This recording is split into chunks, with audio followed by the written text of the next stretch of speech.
অভিনন্দন জানাতে চাই নবনির্বাচিত প্রেস ক্লাবের যে কার্যকরী কমিটি হয়েছে তাদের সবাইকে, এবং একই সঙ্গে এই আশা করি যে যারা প্রেস ক্লাবের বাইরে আছেন তারাও একইভাবে আপনার এই সাংবাদিকতার যে মূল বিষয়টা বস্তুনিষ্ঠ সংবাদ পরিবেশনা সেই দিকে লক্ষ্য রেখে ঠাকুরগাঁর স্বার্থকে লক্ষ্য রেখে তারা সাংবাদিকতা করবেন, এটাই আমাদের প্রত্যাশা। আমি শুভেচ্ছা জানাচ্ছি। প্রিয় সাংবাদিক ভাইরা, আমি কাউকেই অ্যাড্রেস করলাম না কারণ সময় কম। আমরা যারা রাজনীতি করি আমরা চেষ্টা করি যে যত অল্প সময়ের মধ্যে আমাদের নিজস্ব এলাকা, দেশের কাজ, দেশের জন্য এই যে সমস্ত সমস্যাগুলো আছে এই সমস্যাগুলোকে অত্যন্ত আন্তরিকতার সঙ্গে এটাকে আপনার সমাধান করার চেষ্টা করি, মোকাবেলা করার চেষ্টা করি। এক্ষেত্রে অনেক সময় দেখা যায় ভুল হয়ে যায়, কোনো সিদ্ধান্তে ভুল হতে পারে। সেগুলো কিন্তু রাজনীতিবিদরা যে সমালোচনার ঊর্ধ্বে তা নয়, রাজনীতিবিদরা অবশ্যই সমালোচনার মধ্যেই থাকবেন।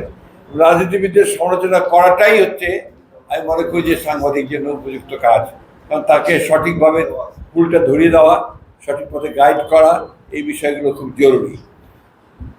আনফর্চুনেটলি আমাদের দেশে আমরা সংবাদপত্রের যারা কাজ করেন তারা অনেক সময় নিগৃহীত হন। তারা নিগৃহীত হন যে কোনো একটা সত্য ঘটনা প্রকাশ করলে দেখা যায় যে যার বিরুদ্ধে ওই খবরটা বেরিয়েছে সে তার প্রতি চড়াও হয়। আমাদের ঠাকুরগাঁয়ে হয় না, অনেক জায়গায় অনেক ভয়াবহ কাণ্ড ঘটে। আমরা অত্যন্ত আপনার ভাগ্যবান যে আমাদের ঠাকুরগাঁয়ে এই ধরনের ঘটনা কখনো ঘটেনি, ঘটবে না আশা করি আমরা। এবং একটা কথা যে আসলে মিডিয়া যদি আপনার শক্ত হয় সে দেশে গণতন্ত্র শক্ত হয়, কারণ গণতন্ত্রের সাফল্য নির্ভর করে মিডিয়ার সাফল্যের উপর।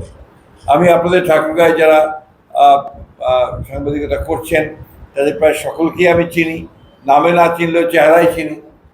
সবাই মোটামুটিভাবে ভালো কাজ করছেন বলে আমার বিশ্বাস আছে, বিশ্বাস করছি। আমরা চেষ্টা করেছি যে নির্বাচনের পূর্বে যে ওয়াদাগুলো দিয়েছিলাম সেই ওয়াদাগুলোকে পূরণ করবার জন্য। সেইভাবে আমরা ইতিমধ্যেই আমাদের দুটো উপজেলাকে আপনার অনুমোদন নেওয়া, সে অনুমোদন হয়ে গেছে, কাজ শুরু হয়েছে, অলরেডি আপনার ভাগও হয়ে গেছে, ইতিমধ্যে দায়িত্ব বন্টন শুরু হয়ে গেছে। আপনার এমনকি আপনার যে যেটাকে আমরা বলি যে আপনার এসি ল্যান্ডের যে কাজ সেগুলোও ভাগ হয়ে গেছে। খুব দ্রুতই আমরা দেখতে পাবো যে ইনশাল্লাহ ঘর বাড়ি তৈরি হয়ে যাবে উপজেলাগুলোতে, ইউএনও আসবে, নতুন কাজ শুরু করবে। তো শুধু স্ট্রাকচার তৈরি হতে হবে না, মানুষগুলোকে তৈরি করতে হবে। আমরা যেন সঠিক নেতৃত্ব সেখানে পাই, তারা যেন সঠিকভাবে নতুন উপজেলাগুলোকে গড়ে তোলবার ব্যাপারে কাজ করেন, সে ব্যাপারে আমাদেরকে সজাগ হতে হবে। আমি আজকে সকালেই আপনার মরানিতে একটা গ্রামে গিয়েছিলাম, সেখানে আমাদের অভূতপূর্ব, অভাবনীয়, অসাধারণ একটি ঘটনা আমি দেখেছি, যেটা আমি জানতাম না, আমার নলেজে ছিল না। এক ভদ্রলোক, তিনি সাইকেল মেকার ছিলেন। সাইকেল মেকার আমরা বলি না,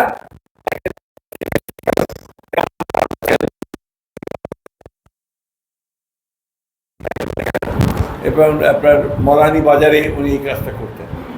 ওইখান থেকে কাজ করতে করতে উনি শিখলেন যে কী করে বিদ্যুৎ, এই ইলেকট্রিসিটি লাইনের গ্রিডের বিদ্যুৎ নেওয়া ছাড়াও সোলার প্যানেল দিয়ে কীভাবে বিদ্যুৎ করা যায়, এবং সেই টেকনোলজিটা নিজেই তৈরি করবেন। এবং আমার সবচেয়ে যেটা ভালো লেগেছে, এটা কিন্তু তার ইন্ডিজিনাস টেকনোলজি, তার নিজস্ব টেকনোলজি তিনি করেছেন। এখন তিনি প্রায় 300 একর জমিতে সেচের পানি দিচ্ছেন 28টি পাম্প দিয়ে। এই পাম্পগুলো তিনি ভাড়া দেন, সেই ভাড়া দিয়ে তিনি কিছু আয় করেন, খরচটা তোলেন। একই সঙ্গে তার মুরগির খামার আছে, যে মুরগির খামারে 4300 মুরগি আছে, তার সবগুলো ডিম পাড়ে। হ্যাচারি আছে মাছের, এবং সে মাছের হ্যাচারিতে রেণু উৎপাদন করে, এবং সে প্রতি এই সিজনে প্রতি মাসে সে প্রায় 200 মন আপনার মাছের পোনা সে বাইরে, অর্থাৎ ঠাকুরের বাইরে রপ্তানি করে। এটা একটা অভাবনীয় সাফল্যের গল্প।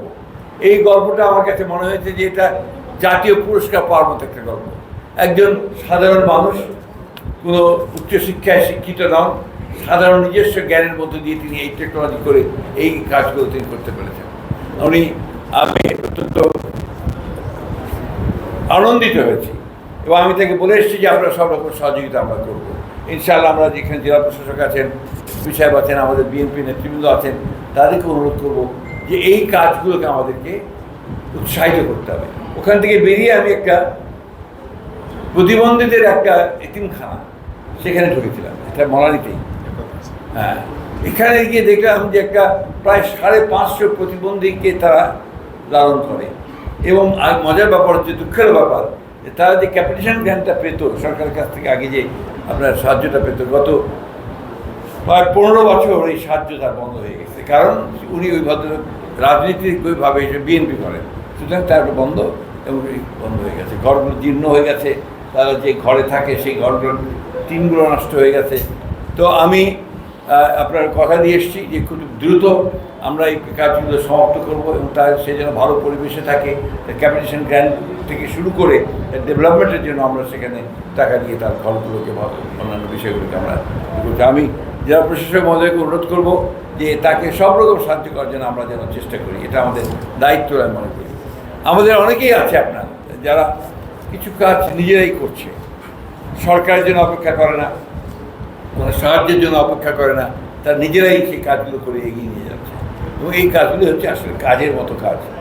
আমাদের এখানে আরেকজনকে কিন্তু আপনারা ঠিক কীভাবে মূল্যায়ন করেন আমি জানি না, আমাদের ইএসডিওর Zaman, he is also very creative, খুব সৃজনশীল মানুষ, ভেতরে অনেকগুলো কাজ তিনি করে ফেলেছেন যে এখন আন্তর্জাতিক আপনার একটা স্বীকৃতি পাওয়া শুরু করেছে। এই জিনিসগুলো আমাদেরকে সবসময় প্রমোট করতে হবে। আপনার ছিদ্র অন্বেষণ না করে আমরা যেন ওটাকে কীভাবে আরও বাড়ানো যায় সেই চেষ্টাটা করতে হবে।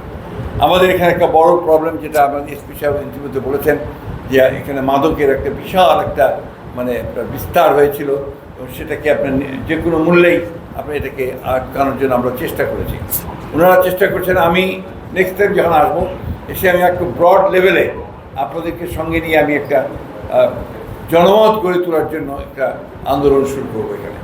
সেই আন্দোলনটা আমরা এখানে করতে চাই। আমরা মাদককে এখান থেকে মুক্ত করতে চাই।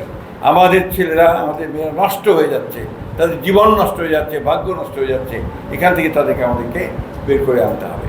আমি আপনাদের ছোট্ট একটা কথা বলতে চাই, ইতিমধ্যে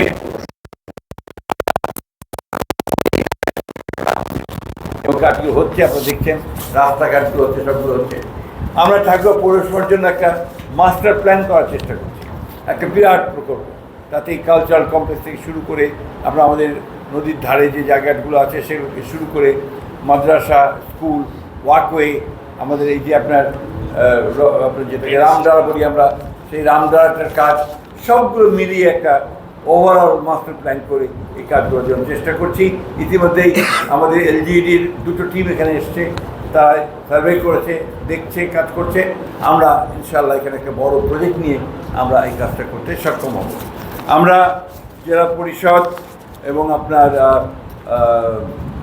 উপজেলা পরিষদ, ইউনিয়ন পরিষদকে সবগুলো মিলিয়ে প্রায় 250 কোটি টাকার মতো বরাদ্দ আমরা এখানে দিতে পেরেছি এবং সেগুলোর কাজ চলছে বিভিন্ন জায়গায়। আবার কতগুলো পাইপলাইনে আছে, টাকাগুলো চলে আসবে, বছর শেষ হয়েছে, চলে আসবে। আমরা ইতিমধ্যে 100 কিলোমিটার রাস্তা করেছি, 5টা ব্রিজ হয়েছে, মসজিদ, মন্দির, বড় বড় যেগুলো সেগুলো হচ্ছে। আমরা সেন্ট্রাল মসজিদটা এখানে যেটা হচ্ছে সেইটাকে আমরা আপনার সর্বতভাবে সাহায্য করার চেষ্টা করছি। এখন পর্যন্ত ইনশাআল্লাহ আমার ধারণা ইনশাআল্লাহ খুব দ্রুত এই মসজিদটা আমরা সম্পন্ন করতে সক্ষম হব।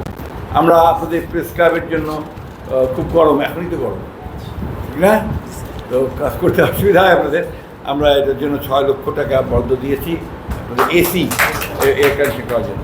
ভবিষ্যতে আরও আপনাদেরকে এটাকে আরও ডেভেলপ করার জন্য আমরা বলব যে কমপ্লেক্স আমরা নির্মাণ করতে যাচ্ছি সেই কমপ্লেক্সের মধ্যে তো থাকবেই, তারপরে আমরা অন্যান্য জিনিস করব। তারপরে নাট্য সমিতিকে আমরা প্রায় 15 লক্ষ টাকা আমরা দিয়েছি। আমরা আশা করছি যে নাট্য সমিতিটাকে সুন্দর করে তারা তৈরি করবেন। আপনার আমাদের বিডি হলটাকে আমরা ধরবো, শিগগির বিডি হলটা 1.5 কোটি টাকা দিয়ে আমরা একটা বরাদ্দ দিয়েছি, যাতে করে এটাকে একবার রেনোভেট করা যায়। এটার এই যে হলটা আছে আপনার আমাদের মিররাতন, এটাও আমরা বড় একটা প্রজেক্টের মধ্যে, ওই প্রজেক্টের মধ্যে নিয়ে সেটাকে আমরা অর্থাৎ এটাকে আমরা কালচার কমপ্লেক্স করতে চাই। আমরা শিশু পার্ক, ঠাকুরগাঁও শহরে আপনার ইনফ্রাস্ট্রাকচারের কাজ ইনশাআল্লাহ আমরা ভালো করে করতে পারবো, কিন্তু ঠাকুরগাঁও হিউম্যান রিসোর্সেস ডেভেলপমেন্ট যেটা, মানুষেরকে তৈরি করা যেটা, সেই কাজটা আপনাদেরকে করতে হবে। পজিটিভ জার্নালিজম করে সকলের সঙ্গে সম্পৃক্ততা রেখে ভালো কাজকে উৎসাহিত করে আমাদের করতে হবে। কিন্তু এখনও যে জিনিসটা সবচেয়ে আমাদের অভাব, আমাদের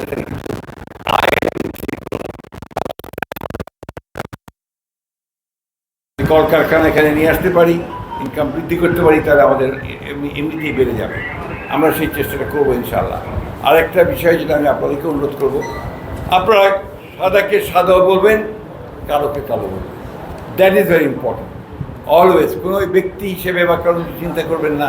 এখানে যারা খারাপ কাজ করবে তাদের বিরুদ্ধে অবশ্যই সমালোচনা করবেন, আর যারা ভালো কাজ করবে তাদেরকে একটু বাহবা দেবেন। এটা আমি আপনাদের কাছে অনুরোধ করব। আর এখানে একটা স্থানীয় পত্রিকা বেরোয়, সেটা বলতে কি লোকায়ন। আমার মনে হয় এই পত্রিকাটাকে আরো